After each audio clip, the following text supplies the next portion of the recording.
Bonjour. Bonjour madame, moi je suis Dr Abdoukan Diop, je suis le directeur de la société Kima Health Partner qui était organisatrice en collaboration avec la direction des infrastructures et de l'équipement et de la maintenance du ministère de la Santé de cette session de formation qui était dédiée aux techniques de base de l'endoscopie et de l'électrochirurgie dont la cible était les techniciens des hôpitaux.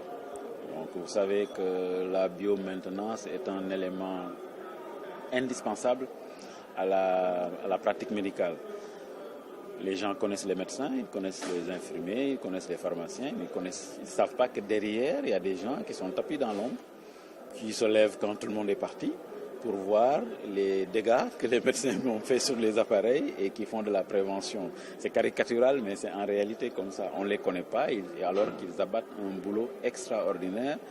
Mais malheureusement, ce sont des gens qui ne sont pas visibles. Donc nous avons pris l'option d'essayer de les intégrer déjà et de les aider à se parfaire. Parce que la médecine évoluant depuis quelques années, il y a de nouvelles techniques qui sont arrivées sur des jeunes médecins qui sont devenus très bons, qui se sont formés en France et qui veulent travailler sur ces nouvelles technologies. Donc, s'il y a des médecins qui savent le faire, s'il y a le matériel, il faut bien qu'il y ait des gens qui s'occupent de ce matériel. Et c'est pour ça qu'on a pensé qu'il était vraiment indispensable et pertinent d'organiser cette session pour eux. Et pour ce, nous avons fait venir des ingénieurs de la France et de l'Allemagne pour leur faire cette formation. Voilà. Pouvez-vous nous faire un peu le bilan? C'est un premier pas, c'est la première fois que c'est fait, en tout cas sous ce format au Sénégal, et ce n'est que le début d'un long partenariat. Parce que la médecine étant très vaste, les appareils étant très divers, il va falloir le faire d'abord à des niveaux différents. Aujourd'hui, c'était juste un premier pas. Il faut aller à un niveau supérieur, et il faut le faire aussi pour d'autres types de matériel.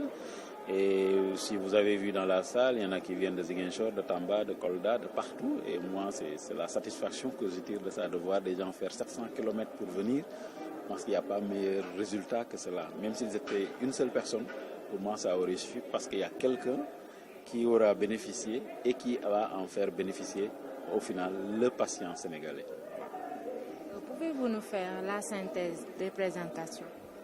Donc, il y a eu deux grandes présentations. La matinée, on a parlé de l'endoscopie. Vous savez, l'endoscopie, voir à l'intérieur.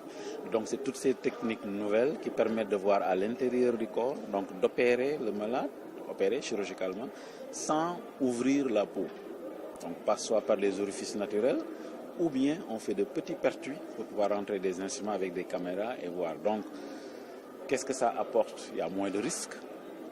Il y a plus de sécurité sur le plan infectieux parce qu'il n'y a presque pas d'ouverture et le malade passe moins de temps à l'hôpital. Quand quelqu'un qui est en activité, qui fait 2 jours à l'hôpital, ce n'est pas la même chose s'il en fait 10. Quelqu'un qui se fait opérer de la prostate qui a une sonde pendant 3 jours, ce n'est pas la même chose que s'il porte la sonde pendant 8 jours. Vous voyez, donc c'est un gain, c'est un bénéfice réel pour le patient. Et je pense qu'aujourd'hui, la médecine, la pratique médicale tourne autour de ça. Quel est le gain pour le patient? Point final.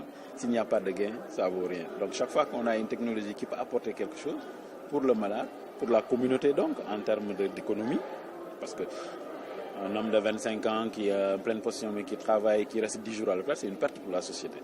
Alors que s'il fait 2 jours, il reprend son travail. Voilà. Donc c'est un gain qu'on ne voit pas directement, mais qui font partie. Et en plus, il y a moins de risques infectieux. L'hôpital va dépenser moins d'argent. Donc l'acte finalement, le matériel coûte cher, mais l'acte coûtera moins cher pour la communauté. Voilà. Donc c'est en tout point de vue positif. Et le Sénégal ne peut pas rester à l'écart de ce qui se fait dans le monde. Donc aujourd'hui, nous devons tout faire.